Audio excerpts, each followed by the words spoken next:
The door opened, and Selah turned around. She had been sitting at her table alone for 4 minutes. Yeeman had excused himself, said something came up, apologized with his eyes already somewhere else, and left without looking back once, which was strange. Strange enough that something in her had gone quiet and alert the way it does when a room has shifted and you haven't figured out why yet. And then she turned around, and Yunho Shin was standing at the entrance of the dining room. Dark suit, still, the particular quality of stillness that was never calm but something else entirely, the stillness of a man who has just done something deliberate and is deciding absolutely nothing about it. His right hand was at his side. The knuckle was split. She looked at the knuckle, she looked at his face, she looked back at the knuckle. And she knew. She picked up her bag, walked toward him. The room moved around her in the way rooms move when you are very focused on one thing and everything else becomes atmosphere.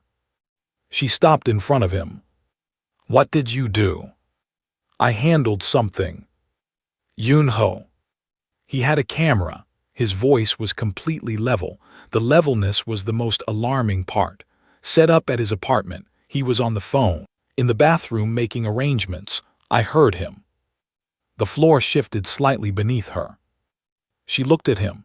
He looked back, not triumphant, not softened, not asking for anything, just there, the way he had been there through all of it, imperfectly, stubbornly, infuriatingly there. "You should have told me," she said. "You should have come and told me first. Would you have believed me?" She opened her mouth, closed it. He nodded once, like that was the answer he expected and he wasn't going to press it. "I'm not asking for anything," he said quietly. "I heard it. I dealt with it. That's the end of it as far as I'm concerned." She stared at him.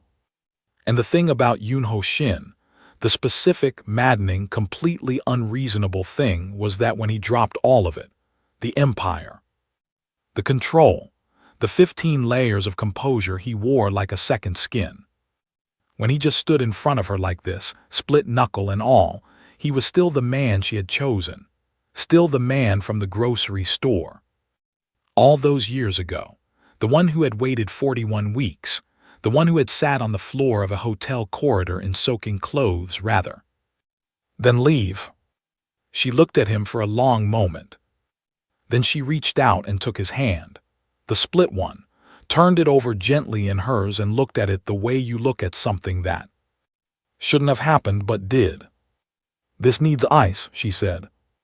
"I'm fine." "I didn't ask if you were fine." He let her hold his hand.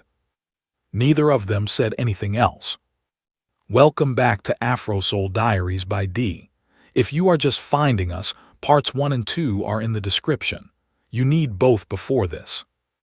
But if you have been here from the beginning, from the grocery store, to the 41 weeks, to the hotel corridor, to that bathroom, then you already know this story doesn't let you breathe for long. This is part 3.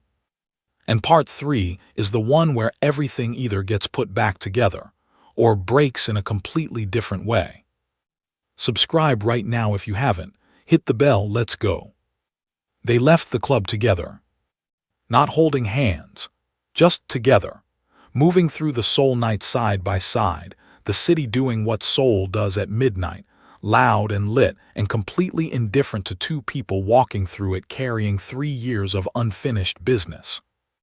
She had cleaned his knuckle in the bathroom before they left. He had stood at the sink and let her without a word, watching her in the mirror. With an expression she didn't have a name for, something between gratitude and the specific pain of a man who understood exactly what this small, careful gesture was costing her. They walked for a while without deciding where they were going. At some point she said, "I'm not ready to talk about what this means." "All right." "I mean it. I don't want a conversation tonight." "All right," he said again, same word, different weight. She looked at him sideways, at the jaw, the ink on his neck catching the streetlight, the ruined knuckle. "You could have just told me and walked away," she said. "You didn't have to." Yes, I did, he said simply. She looked forward again. They walked. She didn't plan what happened next. Or she did, and she didn't call it planning, which is a distinction she would think about later in the dark when she had nothing but honesty and ceiling for company. What she told herself in the moment was that it was late, and his apartment was closer than hers, and his knuckle needed proper attention, and these were practical considerations made by a practical woman. She told herself that. They both knew what it was. They arrived at their apartment, his apartment. She had not been inside it in months. She had expected it to feel different, smaller or colder, the way spaces feel when you have removed yourself from them. Instead, it felt exactly the same. The same low lighting, the same particular smell that was just him, something clean underneath, something warmer. The skyline through the floor-to-ceiling windows, Seoul laid out below like a map of everywhere they had ever been together. She stood in the middle of it and felt the specific weight of familiar things in unfamiliar circumstances. He went to get ice for his hand. She stood at the window. When he came back and stood beside her, they were quiet for a moment. Just the city below and the two of them, and all the things they were not saying yet. She turned first. And after that, nothing was quiet for a long time between the two. Pause right here and subscribe if you haven't, because this next part I need you to understand something. This was not a reunion. This was not a resolution. This was two people who had tried everything except honesty and had run out of everything else. Subscribe. We keep going. Afterward, she lay in the dark and looked at the ceiling and let herself feel whatever she was feeling without numbing it. That was the only way she had learned to survive the aftermath of things. Don't name it yet. Numbing it makes it real, and real things have weight, and she wasn't ready for that weight yet. Beside her, Yunho was awake. She could tell by his breathing, the particular rhythm of someone who is not asleep but is being very still. She sat up, reached for her dress. And here is the thing she would never say out loud. The thing that she only admitted to herself in the 3 seconds between sitting up and reaching for the fabric. She made the mistake of looking at him. Just a glance, sideways, the kind you tell yourself doesn't count because it was accidental. It counted. He was lying there in the low light, one arm behind his head. And the tattoos ran from his hands up both arms and wound around his chest in patterns she had memorized without meaning to. And the body attached to all of that ink was exactly as unreasonable as it had always been, broad and sculpted, and completely unbothered by the fact that it was making her decision significantly harder than it needed to be. Damn, I will never in my life get enough of this man, she thought to herself, and that is exactly why I have to leave. Because wanting someone this much was not the same as being safe with them. She knew that. She had learned it the hard way over 3 years of adjusting herself smaller and smaller until she had almost disappeared. The body was one thing. The body she trusted. It was the rest of it, the hope, the softening, the terrible specific vulnerability of starting to believe again, that she couldn't afford. She pulled the dress on. You don't have to go, baby, he said. Low, quiet. Not a plea. Yunho didn't plead, just a statement offered and left there. I know, she reached for her shoes. Stay, we can order food. I'll put something on. A pause. There's that Bong Joon-ho film you never got to watch. She almost smiled. He remembered that. Of course he remembered that. I can't, she said. I have somewhere to be. The room shifted slightly. She felt him go still in the particular way. He went still when he was managing something. A date, he said, not a question. She didn't answer, which was itself an answer. All right, his voice was even, the kind of even that requires effort. She stood, found her bag, moved toward the door. Selah. She stopped. She didn't turn around. She was not strong enough to turn around right now and look at him, at that face, at the apartment full of all those familiar things. "Be careful," he said. She left. There was no date. She walked for a long time instead, through Itaewon and down toward the river, her heels in her hand after the first 20 minutes, the Seoul pavement cold under her feet. She walked until air cleared some of the fog and she could think in straight lines again. She thought about the way he had said be careful instead of anything else, the restraint of it, the way he had accepted the date without a word even though she could see in the line of his shoulders what it cost him. She thought about his hand, the way it traced the trembling ache through her body. She thought about a lot of things, snapped out of it and told herself, I need to stand on business.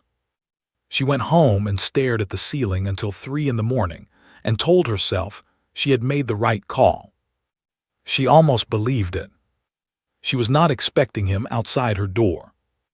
It had been 3 days.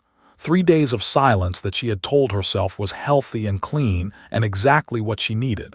Then she came home from dinner with Bissy just before 10 and found him in the corridor, sitting against the wall, jacket off and pooled beside him. He looked up when he heard her. His eyes were glassy, not the sharp, controlled eyes she knew, soft around the edges in the way that comes from a few drinks meeting a very long night. What happened? She asked. Nothing happened. He said it slowly, carefully, the way people speak when they are concentrating on sounding normal. I had drinks. With Jonghyun, I couldn't go home. She looked at him. Seoul's most feared man, sitting on her corridor floor in a drunk, looking up at her with an expression he would never have allowed anyone else to see. She sighed. Come inside, she said. She made tea, ginger and citrus, the kind she made when things were difficult because her grandmother had made it and the smell of it alone did something to her nervous system that she had never been able to explain. He sat on her couch. She sat on the other end, far enough to be intentional, not far enough to be unkind. For a while they just existed in the same space, the city outside, the tea, the particular quality of late-night quiet that Seoul does when it finally stops pretending to be anything other than what it is.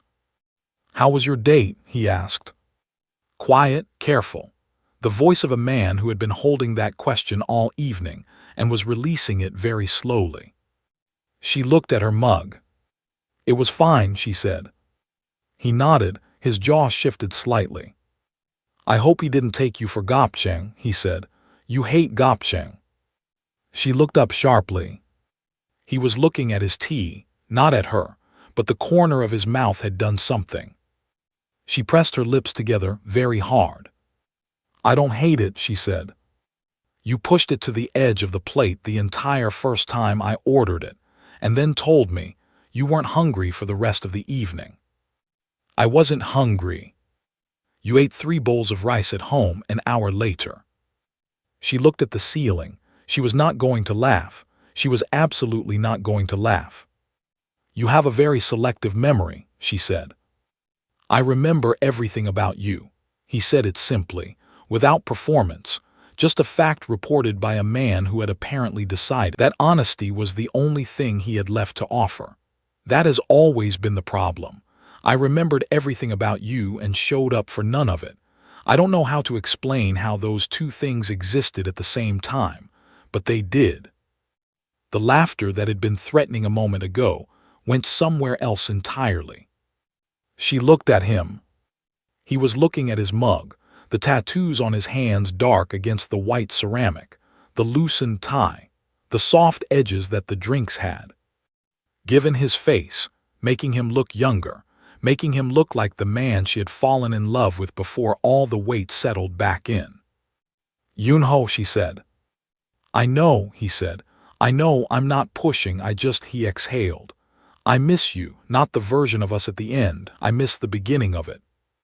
When you would argue with me about everything just to watch me lose, and when you called me from the market because you wanted my opinion on something you had already decided, and when you would fall asleep reading and I would sit there for an extra hour just because I didn't want to be the one who moved first. He stopped. I miss all of it." The room was very quiet.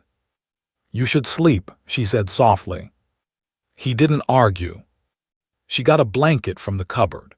When she came back, his eyes were already closed, his breathing evening out, the tension slowly leaving his face the way it only ever left when he was unconscious and couldn't hold it anymore.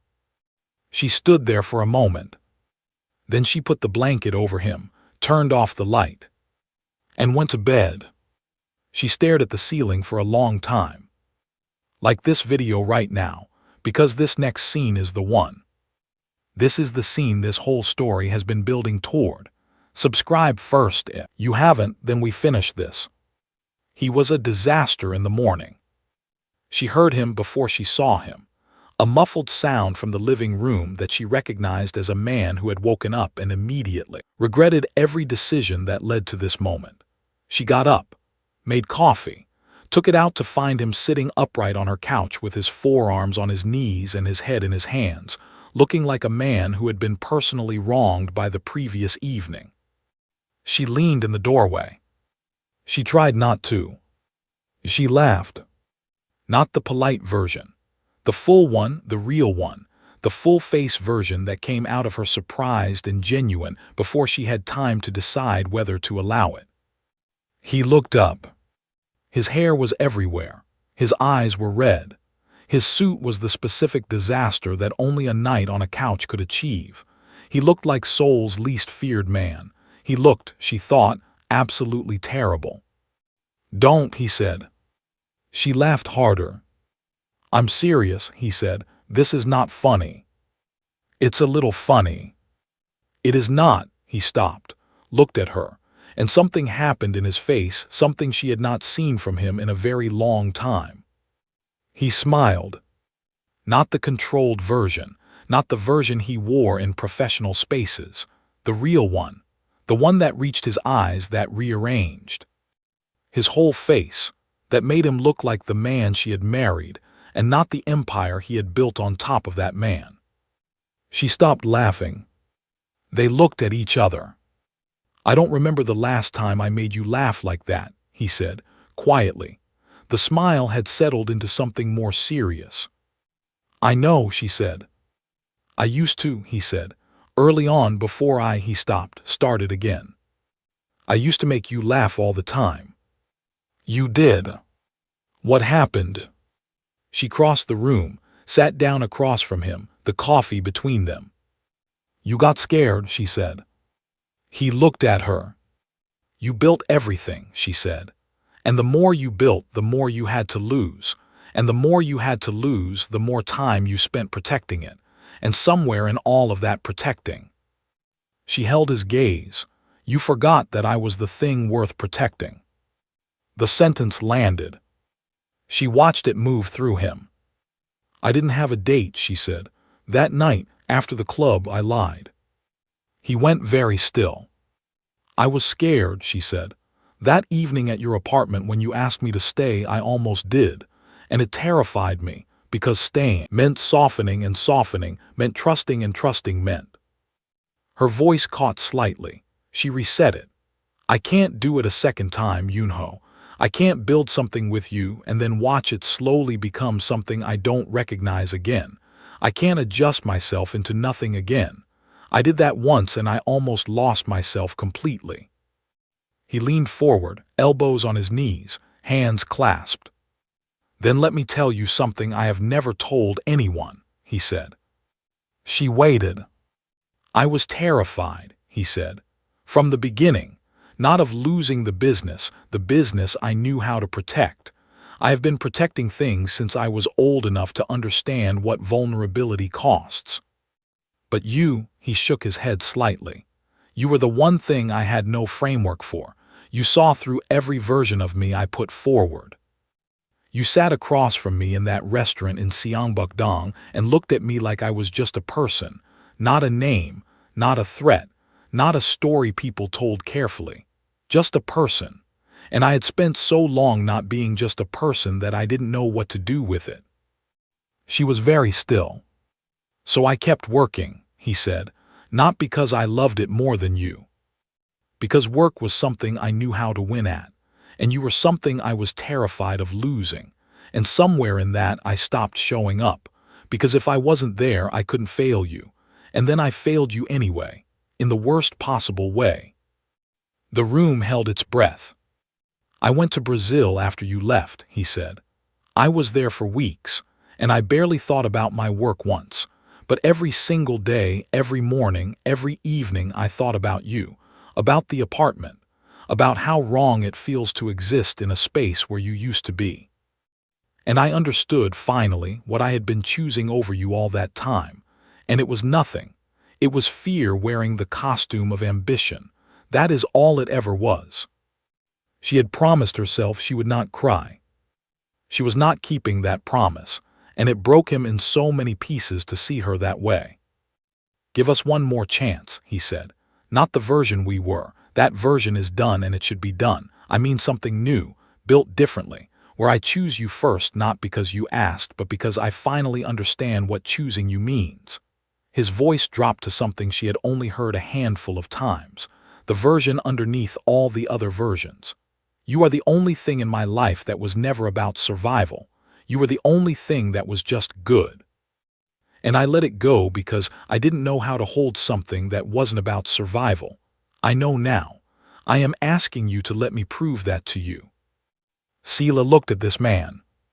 This complicated, patient, maddening man with his tattoos and his history and his empire, and the 41 weeks and the hotel corridor and the split knuckle, and all the mornings she had woken up beside him and felt, for a few seconds before the day started, like everything in the world was exactly where it was supposed to be. She thought about the bathroom floor in the anniversary restaurant. She thought about the counseling appointments he never showed up to. She thought about 3 years of adjusting. And then she thought about a corridor, a soaking wet coat, a man who had sat outside her door all night rather than leave. She exhaled. One more chance, she said. That is all I have left to give you, one, and if you waste it. I won't. You don't get to interrupt me, she held his gaze. If you waste it, we are done, not separated, not paused, done, and you sign the papers without argument and you let me go. Do you understand? Yes, he said, no hesitation. And we do this differently. I tell you when something is wrong, I don't adjust. I don't stay quiet. I say it directly and you listen, not manage, not fix, just listen. Can you do that? Yes. And you come home, she said. Not always on time. I know what your life is, but you come home, you choose it. Not because it's convenient, because you mean it. Yes, he said, for the third time, each one quieter and more certain than the last. She looked at him for a long moment. Then she reached across and took his hand. He looked down at their hands, then up at her. And the smile that came back to his face was not the controlled one or the professional one, or even the real one from earlier. It was something she had not seen before, something new. The smile of a man who had just been handed something he knew the full price of and was not going to waste it. They spent the weekend at her apartment, eating, talking, existing in the same space without agenda for the first time in longer than either of them could clearly remember. She cooked Dongjak-gu from her own version of the recipe she had learned from his mother, and he ate it without a word and then asked for more, which was the highest compliment she had ever received in a kitchen. He fixed the drawer in her bedroom that had been sticking for weeks because she had mentioned it once in passing, and he had apparently filed it somewhere. She found him at her bookshelf at some point on Sunday morning, genuinely reading the novel she had left face down on the coffee table, and she stood in the doorway watching him for almost a full minute before he noticed her. It was easy. Not perfect, easy, which was different and better. On Sunday evening, he kissed her forehead before he left, the same gesture from a long time ago, from a Tuesday morning in their kitchen before everything broke, and she stood at her door for a moment after it closed and thought, "This is either the bravest thing I have ever done or the most foolish." She decided she could live with not knowing which one. The papers were still unsigned. She had not brought them up. He had not brought them up. They existed somewhere between them like a question neither of them was ready to close yet, and for now that was enough. For now. But here is the thing about stories like this one. The inside is never the whole story. There is always the outside, the world that has been watching, the people who have stakes in how this ends. And Kyungmin Shin, who has been quiet for weeks, who has watched from a very careful distance while his brother sat on hotel corridors and showed up drunk at apartment doors and slowly, painstakingly rebuilt something Kyungmin himself had broken in the first place. Kyungmin Shin has not been idle. He has been waiting. For the right moment. For the moment when Selah's walls came down just enough. And he just found out that moment has arrived. Part 4 is coming. And in Part 4, he makes his move. Subscribe to Afro Seoul Diaries by D. Hit the bell, turn on notifications. Because the moment Kyungmin Shin walks back into this story, and he is about to, nothing that has been rebuilt is safe. Not the trust, not the progress, not the one last chance she gave the man who spent 41 weeks waiting for her. Nothing. Part 4 coming soon. Your comment for today. When Selah said yes, was that love? Or was that a woman who was simply too tired to keep running from the one person who refused to let her go? And is there even a difference? Drop it below. I read every single one. And share this with someone who needed to hear the part about fear wearing the costume of ambition. Not for the channel, for them.